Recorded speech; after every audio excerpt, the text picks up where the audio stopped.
When you partner with Axon, you immediately gain access to a full range of products and solutions designed to meet the complex needs of today's grower.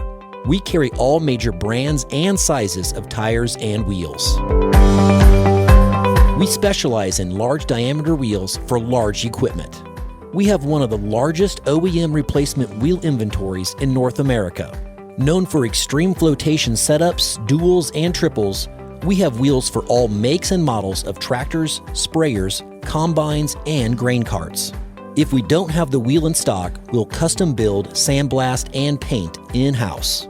There isn't a more vast inventory in North America dedicated to helping dealers move more iron. With facilities on the West Coast and in the heart of the Midwest, leverage our 230,000 square feet of indoor inventory to solve any problem a grower may have. Move more iron with Axon.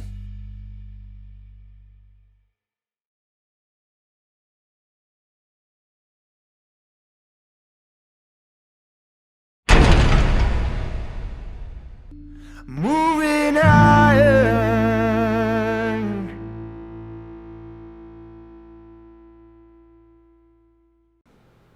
Hello and welcome to Moving Iron Podcast. This edition of Moving Iron Podcast is brought to you by Anvil AppWorks, and I've got Jason Hoult back here with me to talk about what's happening in the world of data and all the other fun stuff that they're doing over at Anvil. So how you doing, Jason?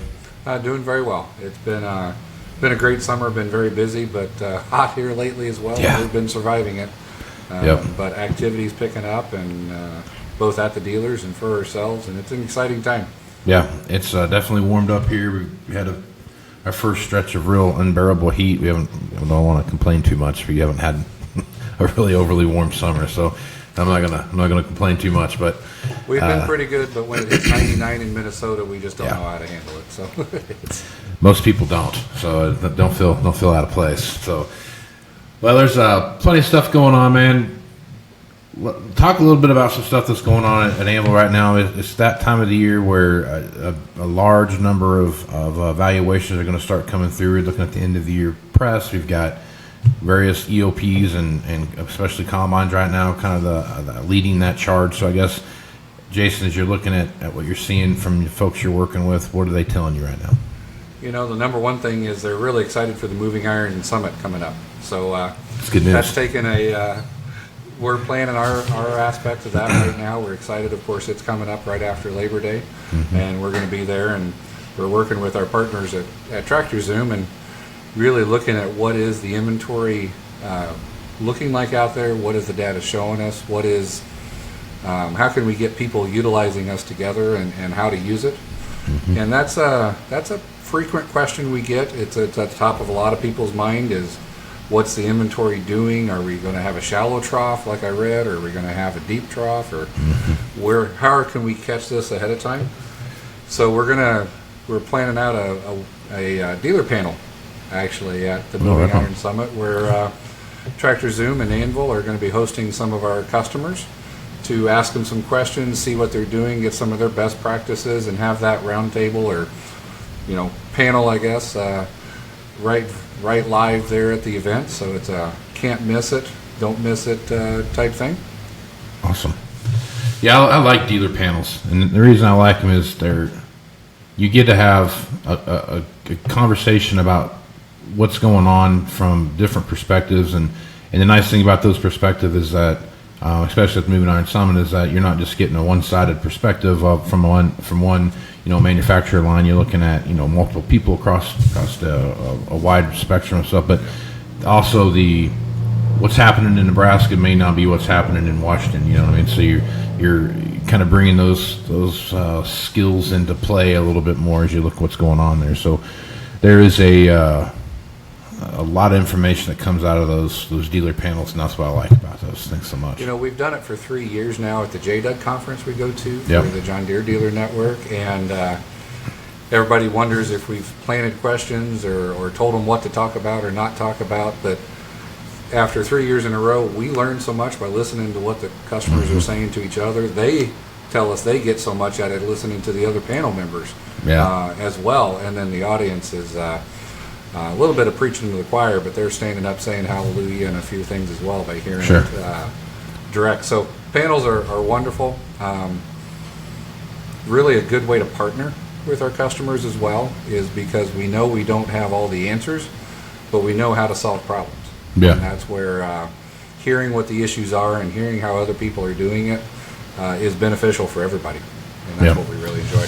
Yep. So last month you had a webinar with the folks over at Tractor Zoom, and you guys talked about some various things that were going on there. Talk a little bit about that webinar that was there, and kind of some of the few things you discussed during that time frame. Yeah, it was a very well attended webinar. Tractor Zoom hosted it there, and we had a few hundred attendees. So it was very well attended, but it was because it was the question that everybody was asking: how to prepare for an ag market downturn. Mm-hmm. You may have heard that, some concerns around that as well. Just a little bit. Yeah. As well, yeah. Yeah. So we went through several questions that we posed a panel, and we had a great group of dealers that have been using both the Tractor Zoom, Iron Comps, the inventory analysis, the data that they have, as well as the advertising.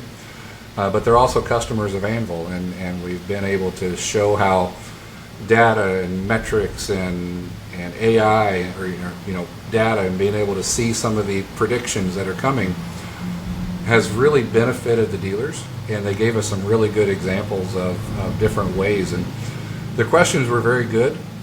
They elicited some surprising answers, to be honest, and I'll quote one of the panelists saying that he learned, and he wrote down a few ideas as one of the other persons was talking there as well. So we're going to be replaying that. The replay is happening on both our website as well as YouTube. So if you go to YouTube, we have a channel. It's just Anvil AppWorks. You can find it there. As well as on our website, we can put the link in the show notes, but it's anvilappworks.com, preparing for an ag market downturn, and allow you to hear the audio, hear the people that are there, and see some of the video from that as well. So sign up for that, as well as it'll be continued, basically 2.0 at Moving Iron Summit down there in Nashville coming up in September. Yep. So talk a little bit about some of the information that came out of your webinar. So we can talk about a lot of different things here, but I am very certain that we're going to see nothing crazy in 23. I don't think yet. I think 24 will be the year that we really see some fireworks when you start looking at values, because I don't think the on-farm income is going to be there like we've seen in 22 and 23, barring some crazy thing happening, with crop prices or something like that. It doesn't feel like it's shaping up to be a huge marketing opportunity in 24 that we've seen in 22 and 23. So it's going to change some things up a little bit. And looking at inventories that we have coming in, there's a lot of equipment out there right now. I think in your comment there, you made one of the statements that was a big part of this webinar conference was, what other things are they looking at now besides pricing of inventory? Yeah. Right. It used to be that you would just look at pricing, which are the high ones, which are the low ones, which ones haven't rolled, which ones haven't sold, and they gave several good, not to steal their thunder, but they gave several good sources. But you highlighted it there, net farm income. That's a very good indicator now to look at, and that's what people are becoming more accustomed to. What other things do we have to be wired into, plugged into, to see what's coming? The other one is probably just consumer behavior. Farmers are consumers just like anything else. Sure. So seeing that, and there's all sorts of sources. Some of it is national, USDA, and I think that's the other big takeaway that I've taken from how we use data, is that it's not just your local market anymore. You've mentioned it several times that whether it's how other dealers are seeing it, are they at the beginning of a wave? Is it going to come our way? Is something happening nationwide that's going to affect us, or is something happening in the Northeast that's going to come over this way? You can't just look and talk to your customers anymore and get a good feeling. We have a national market now for used equipment. We have a national market for new equipment, and that's just that's something new since our 2013 last trough that we had. And that's such a good point, because when you're looking at the way the flow of equipment from north to south and south to north, and when you're looking at how those things kind of come together and they play out, when you're looking at the interest rates that we see right now, interest rates to me wouldn't be a big deal if we didn't have, $500,000 used pieces of equipment out there right now, and not just like a handful of them, but I mean the overwhelming majority of the inventory that's out there, I'd say 60+% is over $400,000 if you go and do some analysis on that, and you start breaking that down, you start looking at that. There's still a lot of guys out there sitting on, 2.5% interest rates on their they still got 3 or 4 years left to go on some of the stuff that they've got in their shed right now, and that is a really tough conversation to have with a guy when you're saying, hey, how about an extra 5.5% interest? You in? You know what I mean? And no one's jumping up and down and saying yes to that. But all things considered, as you look at the end of the year and what's going to be out there, there's going to be some money this year, and there's going to be these end of the year auctions are going to have a huge play, I think, in what we see happening, and really, because we're seeing it now with the amount of inventory that we see pop up on these auctions now. I don't remember a time where there has been as many combine auctions this close together this early in the quote unquote auction season, and they're packing up, they're piling up, and we're seeing them come in, and there's a big spread there at the end. And so I guess what is some of the conversations you had kind of around that and what they're seeing in that level of the marketplace? I think actually data is a big part of some of those decisions. There's two things. We're comparing like the last trough, and a lot of folks weren't around for that last trough when you're talking salespeople and some of the folks managing the inventory. But data is telling us more about, have we quoted it? What's our EOP looking like? What do we have in it? What's the aberrations? And the people making these decisions now are also managing just a larger portfolio of inventory. Yeah. Than we were 10 years ago in the same situation. So one group moving in one direction or something else like that might be 50 combines, but that's just a percentage, or 10 combines or 20 combines. So it might add some blips, but I'm not sure how much total is changing, but it's definitely changing the timing. Mm-hmm. And interest rates are driving some decisions, because you said it, at 2% floor plan or 1% floor plan or whatever it was versus 8%, you got to make some decisions quickly, because it's costing you tens of thousands of dollars each month. Yeah. So I don't think we're having the same panic, though. No. From what we're looking at. Doesn't feel that way, right? Yeah. I got to dump it now. I got to be the first to the trough, or else prices are just gonna crater if I'm second auction or third auction. It's still the number of buyers. It's still the number of people who are attending the auctions, contribute to the demand, contribute to the values and such. And that's some of what was scary the first time, was you wanted to be on a certain spot because you knew if you were the third one that week, you were going to get half the value. Right. And I don't see that being the same situation now. I would love this. If you've heard anyone say this, this is something that I've been paying attention to, and something that I've kind of seen develop over the last couple of years, and it's the buying groups, right? So no one's buying, taking a 5 or 6 year old machine right now and trading it in and buying a new one. Like, I'm not saying anyone's doing that. I'm sure someone's done it somewhere, but overwhelmingly, they're not doing that, right? They're not taking a $40,000 or $50,000 machine and then I'm going to go buy a new $700,000 combine or something like that. Yeah. No one's doing that. What I think is happening in used equipment, because I'm really honest. I mean, there's a decline in value when you start looking at auction values from 6 months ago, but it's nothing like I thought it would be. And I think a lot of it has to do with the fact that two things. One is on-farm income, obviously, but the other thing is there's a lot of folks that have missed out on that used piece of equipment they're looking for in 21, 22, 23 or so forth.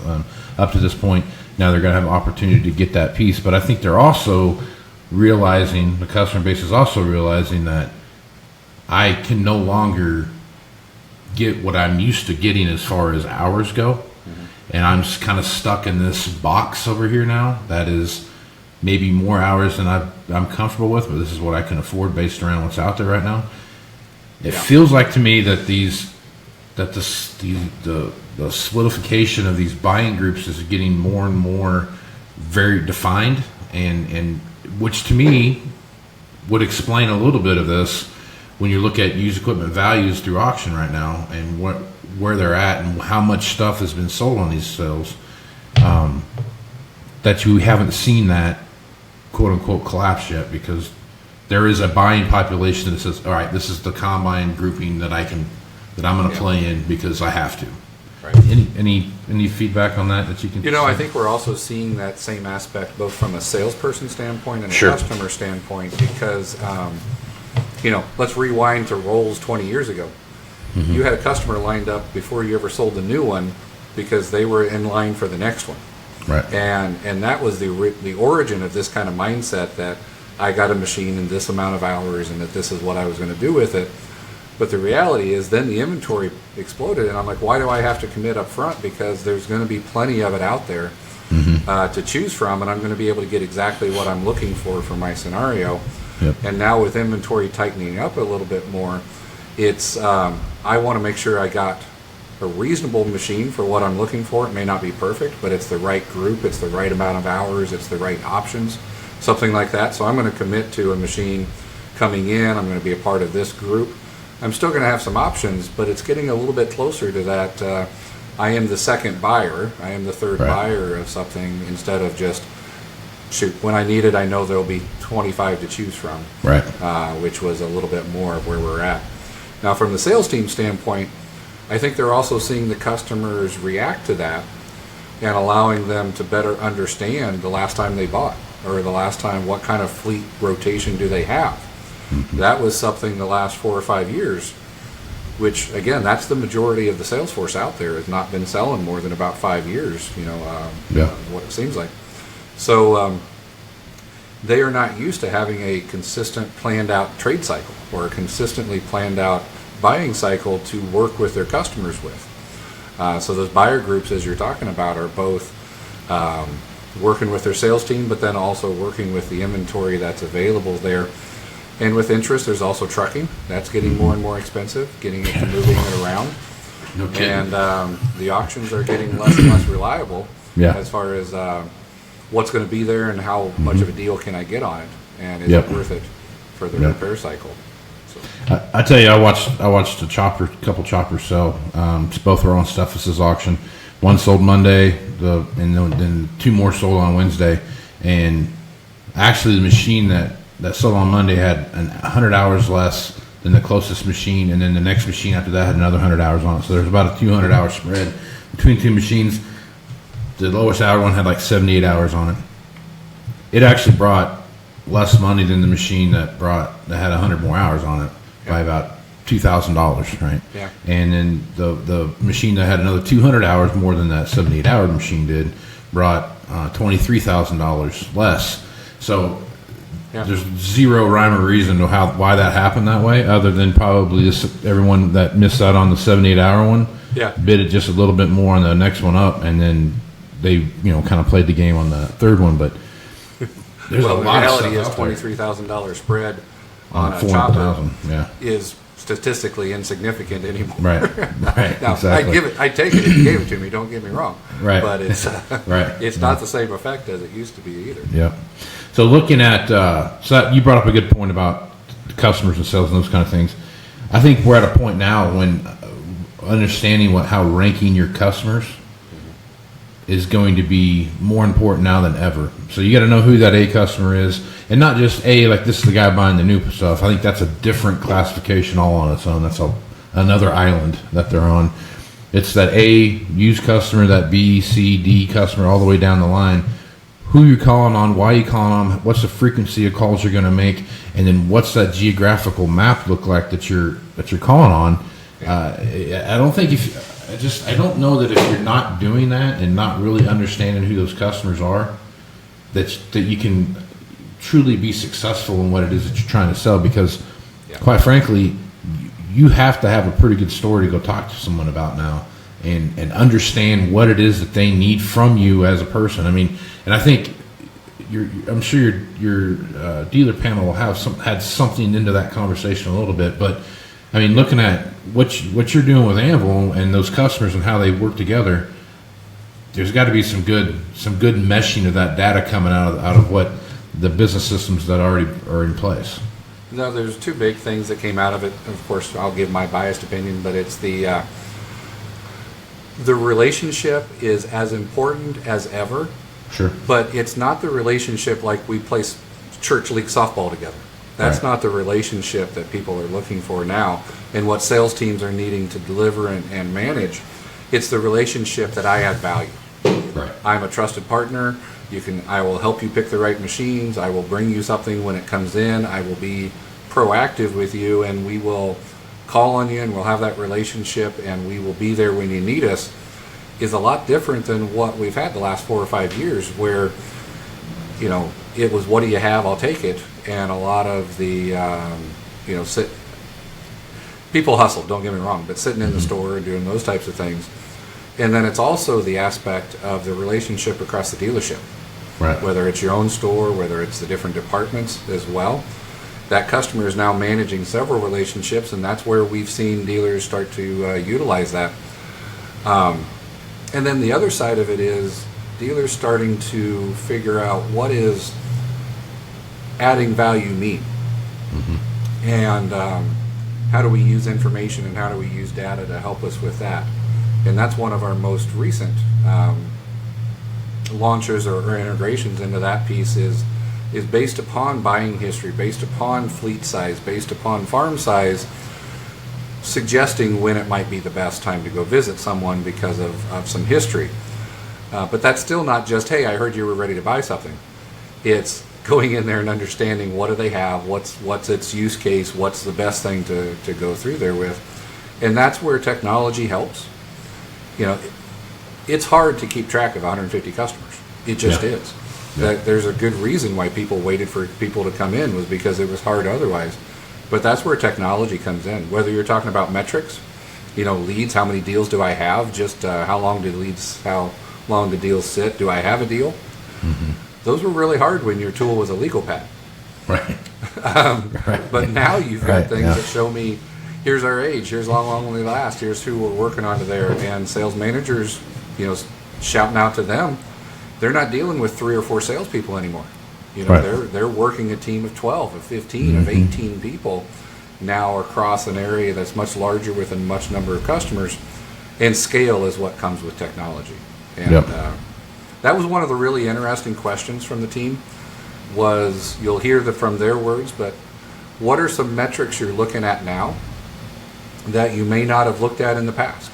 Yeah. Whether 10 years ago or even 2 years ago when things were different. And I won't spoil their thunder of exactly what they said, but those metrics were enlightening because they were things that we did 10, 15 years ago, but those were done not with a slide ruler, but they were done with an export, a CSV file, and an Excel file. Yep. And it took a lot of work to figure out your average days in inventory, which mm-hmm. ones were an aberration, or how are all of our combines priced?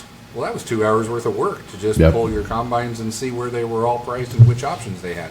Yep. And that's the thing where now you can get that in metrics, you can get that in automations. That's where the Tractor Zoom inventory management is highlighting those. That's where our next best action piece is looking at different criteria and saying, you might want to look at this machine. And that's where things are different now in the management of it from both proactively highlighting customers that are probably warm, to use that marketing term, to inventory that might be prime or subprime, whichever way you're looking at it, and going from there. So the metrics are really interesting. I don't know if there's any metrics you're looking at now or that are different that from what you may have done a few years ago.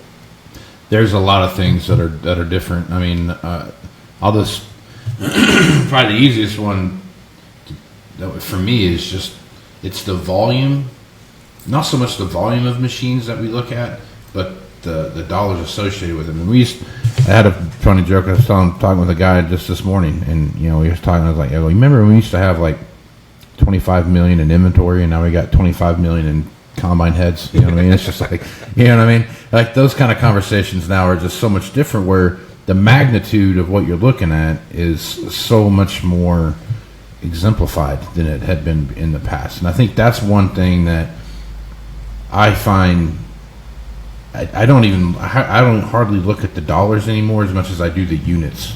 Yeah. Because and what they are and what our bucket they kind of fall in, because if you drown pretty quick if you look at this, just the dollars associated with your inventory. I think it's more important to understand what the number of units you have and how fast you can burn through those units to go from the $150,000 corn head down to the $100,000 corn head down to the $85,000 corn, and so on and so forth, to where you get to something that's, where's the sweet spot at? Like, how many times you got to turn that before you get to a place where your used equipment cycle, washout cycle is speeding up or slowing down? Like, where's that at? And it's not dollars. I mean, obviously dollars are important because interest rate and those kind of things, but it's the units that are associated with that and where are those hot button points at. And it's not where you think it's going to be. I can tell you that. It's not. The 1-year-old stuff is not what it used to be, and the 5-year-old stuff isn't what it used to be. There's a place in the middle there that on everything it's different. You used to be able to say that a 1-year-old, 2-year-old machine everyone was looking for that, and that's still true today, but it may not be at that.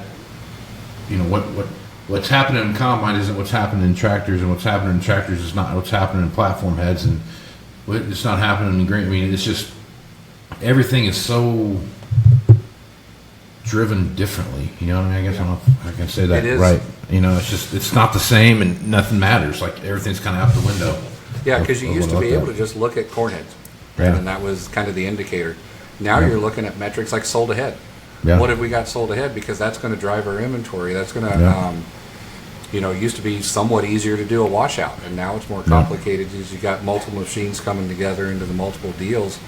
So we've introduced a feature called Ultimate Parent Stock Unit, a little different than a washout, but it brings together all of those different permutations that can all be traced back to that, that original deal. Yep. This is combine EOP for one of the manufacturers right now, so you're going to determine your used equipment inventory this month based upon what you're doing on a lot of those. And but that'll also drive some of your other sections there as well. Do you think it's going into the 2013, 2015 era? Because you've been around, both of us have the gray hair in the beard. Yeah. I think it's going to be something similar to that. I don't know that we're going to see that collapse that we saw. I sure hope not. I mean, I hope that we learned enough from that we don't. But I mean, if the same thing happened in the late '90s, early 2000s, in the same deal. The same thing happened in 2006, 2007, and then that we kind of had that bereavement in 2008 through 2012, 13 time frame. But as I look at it, the writing is on the wall that there is going to be a big thing. Where I think I got it wrong at, and on all the stuff that I talk about, was that I really thought that the manufacturers would come more slowly online than what they've come. And they just kind of, like, you read those articles and they drive me nuts about Deere and Case. They had a 600% increase. And I'm like, well, yeah, because they had sold 2 last year and now they sold, 12. Oh my God, that's 600%, So, I mean, that's one of those things where you watch that, but it's like everything's kind of coming all at once now. And that's causing as much problem as anything else is that all of the backlash is kind of coming back. Those chickens are coming home to roost, and we're seeing those things play out now. All that being said, there is still enough demand out there that people are needing to upgrade, and with the speed of technology that we see it coming down the line, to me there is a great opportunity for folks to jump in and play. But the one thing that I'm watching more than anything is how these upgrade kits playing into that. Yeah. And more folks are starting to look at the upgrade kits and start making somewhat of a pivot, especially when it comes to planters and sprayers. Sprayers now you've got some good opportunities to do some stuff there. What's that do to inventory? Both of those units, planters and sprayers, there aren't very many of them out there to play with. So maybe it's a good thing. It's a good thing we see some of these upgrade kits. We're going to see an additional revenue source that we haven't seen in the past kind of take off and run here all of a sudden. But as I look out there and I see the number of combines that are out there and the number of Class 8 combines more concerningly, it's hard to say that there's not going to be some kind of a blip someplace that's going to cause some significant pain. And then how do the Class 9s and 10s and Class 10s and 11s start falling into that? I watched one sell the other day. I think it was the second one that I watched sell at an auction. It was the first one that I watched, but I think it was the second one that sold through. And it was a 2020 X9 1100 that brought 502,000, had 600 and some separator hours on it. And to me, that was a win. I mean, I don't know who was selling when they were selling and what their expectation was, but if it was any more than that, they were living in a fantasy world as far as I'm concerned. But I really thought that I was looking at 475, and it brought 500, and I kind of watched the thing play out a little bit. So I'm thinking to myself, somebody watched that. There's a 2020 780 somewhere, I'm sure, and they're looking at it going like, well, if that's 500, I should be getting this one for 300. Yeah. And we're not seeing that, and that's kind of surprising a little bit. So I don't know. We are seeing more of the manufacturers. I don't know they can react or pump out enough new equipment to get us back into that same amount of trouble. Now, I think they'll try their hardest. Yeah. It's a good drug when you're on it. But I think that's a big difference from what we had there before. And, tuning in again to the webinar replay or sign up for that webinar because of that's one of the questions we ask all of them as well. Yeah. And it's, again, not to give away their answers, but you'll learn some good things from that as well. Yeah. That's that's a $1 million question right now. Are we sitting on a powder keg? And I think you look at a lot of inventory spots. There's a lot of real crop tractors out there right now that people seem to be ignoring. So. The one question that I hear a lot, and I believe it's different this time, is it used to be all about the value. Do we have too much in it? Mm-hmm. Now we're hearing what's our sales activity on it, right? And how many sales have we made? They realize. I think there's a lot more realization is that we can sell our way through this one, because you said there is some demand. We just got to get it. We've just got to call on them. We've got to know what we have, and we've got to know which ones have been quoted or not. Because I'll be the first to admit during some of that downturn we were auctioning the wrong machines. We were causing some of it, and the cherry machines sometimes were the one going away, and because we didn't know we were quoting the heck out of that one or whatever else was going on because things were just hard. So that's been exciting. Now, of course, seeing more of that sales activity and more focus onto that versus just, we're in this one upside down, it's got to go away. Let's really focus on the 3 customers that could buy this, and right. That's again where technology is helping from that aspect that what's being evaluated, what the values are, is significantly more transparent than what it was. We were having to, when I was doing this, was more of an email based. That's 2 people know what you gave for that tractor, what the evaluation was, that it was even being evaluated.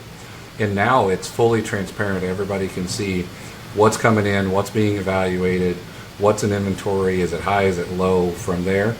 And that clarity and transparency is changing all of this for us and into a new positive way, I think. Yeah, and I think you're right. I mean, you go back and look at what are your salespeople talking about at your sales meetings, and how often are you doing that? I think if you're having, excuse me, if you're having those sales meetings and it's just every, twice a year you get together and talk about whatever, you're going to struggle. And I think when you're looking at the velocity that you need to see happen right now, when you look at sales mix and you look at your used equipment turn and you look at your washout cycle, and all 3 of those things feed off each other, right? But if you're selling more new than you are used, you're going to have a problem. That's just how it's going to be. Your turn is going to be horrible, and your washout cycle is going to be, a decade. So I mean, you got to figure that, and all those things come together. It's such a dynamic piece of how to manage your workflow, and the only way that you speed all that up is you got to get more people involved in what's going on, and having your entire sales force seeing that the last X machine that came in with this many hours on it, was evaluated at this price, and I know a customer that's ready for this, Yeah. and the data-driven aspects of understanding customer buying habits and when they're ready to play, and we think we know that, which I think we have a fairly good idea of the customers that we call on regularly when they're going to buy stuff, but that's like such a small percentage of our overall customer base. You look at it, you have 10 sales guys, every one of them have 15 to 30 customers that are going to be either diehard, I know everything they do, but there's another 50 to 100 customers that they kind of know a little bit of, and they know who they are. They're just not having that repeat contact it is, and that's where that data comes into play. That's freaking important, that just keeps getting overlooked when we It go is, through and those. the other piece that's affecting and is where technology comes into play in two areas is the ease. Hey, mobile first. So much more stuff. I can evaluate it, I can get my deal done, I can move it through, I can make calls, I can see what I'm doing, all from the phone, right? So you can just make it happen right where you're at versus having to drive back to the store. The other side of it is, the one thing I hear over and over again is the sales team is so enjoying the fact that in their inbox every morning is, here's the trade evals from yesterday. Yeah. With the customer, with the quote, with the salesperson, with what we gave for it, what its condition was, and it's just automatic, and it's just it's a good drug. Once you get that, once you have that every morning, you do have. I'm going to go to this person today because I saw this machine and I can close this deal. And with interest rates, that's what you got to do. That's what you got to get it in and out fast. Yeah, and I think that's that communication, idea that these are my trades and I'm going to go out and sell my trades. Yeah. Great, go do it. Love it. You should sell your own trades, but it's okay to have a little help on the backside too. And that's where I think this collaboration within the sales force that we're seeing now is not because everybody all of a sudden saw some movie where singing Kumbaya makes us all feel better. It's I need help. You know what I mean? Yeah. I don't have 15 or 20 $500,000 buyers for combines. I've got 3. You know what I mean? So I think that's some of the driving factor we're seeing in this kind of banging on the table of we're going to make sure everybody knows what's out there, and I think that's just the a bigger part of it. inside the dealerships. Yeah. Mm-hmm. And we're really excited that we're going to be able to continue this conversation at Moving Iron. We've got the other dealers coming into there, and if you're attending, we'd love to continue this conversation with you as well. So everyone that attending, look us up. We'll be there. We'll have a big booth. But these are the top of mind questions, and I'm happy to say that we're lucky enough to be in a spot where Anvil can help you, and Tractor Zoom can help, and all the other folks. But we can help make some of this easier, bring you some of that information, give you some of those metrics you just haven't had before. So look us up. Make sure to attend our live dealer panel. Right on. Well. Yeah, that'll be. That's exciting. It's new for us, and boy, it's just really exciting to be able to see how we're using these tools and just the conversations to have. Yep.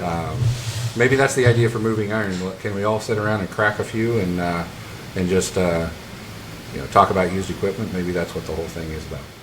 We can definitely crack a few. That's a pretty common theme at Moving Iron Summit. So, all right, Jason, it's probably a good place to stop. Talk a little bit at where they can find Anvil AppWorks and get more information about it. Yeah, absolutely. AnvilAppWorks.com. But I want to make sure that if you're there, make sure to check out our blogs. We've got a lot about pricing strategies, markets, ways, sales habits, how other people are using the product, and whether or not you use us or not, please pick something up from that. That's what we love sharing there as well. So that's AnvilAppWorks.com.